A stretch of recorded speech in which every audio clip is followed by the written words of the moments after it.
183 работници чекаат платата за ноември да им ја обезбеди УЈП. Управата ги блокира фирмите каде што работат, зашто нивните работодавачи и покрај тоа што земале државна помош не им исплатиле пари на вработените. Станува збор за продавници, градежни компании, угостителски објекти, хотели, текстилни фабрики и печатници. 56 вкупно на број, заклучно со 18 јануари.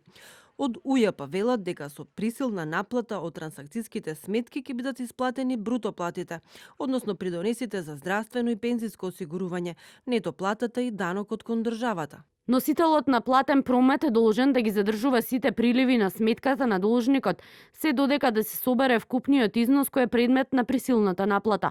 На овој начин се гарантира принципот на неделива и едновремена исплата на нето платата и социјалните придонеси, односно концептот на бруто плата. Работниците кои останаа со празни раце немаат многу избор. Чекаат државата да ги казни неплаќачите.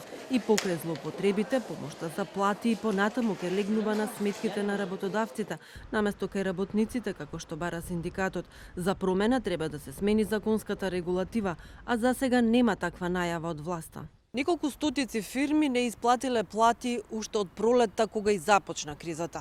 Од државата добиле 125.000 евра, но наместо кај работниците парите завршиле во џебот на нивните газди.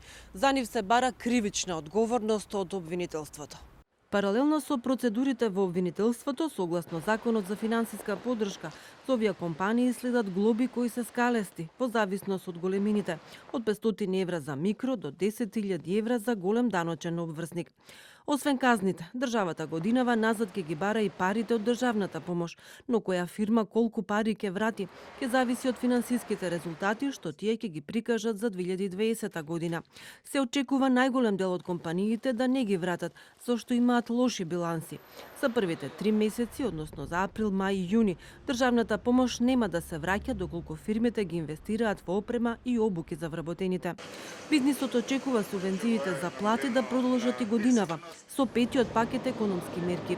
Проценките се дека за првите 3 месеци од годината, само за оваа мерка, од буџетот ќе бидат потребни 50 милиони евра.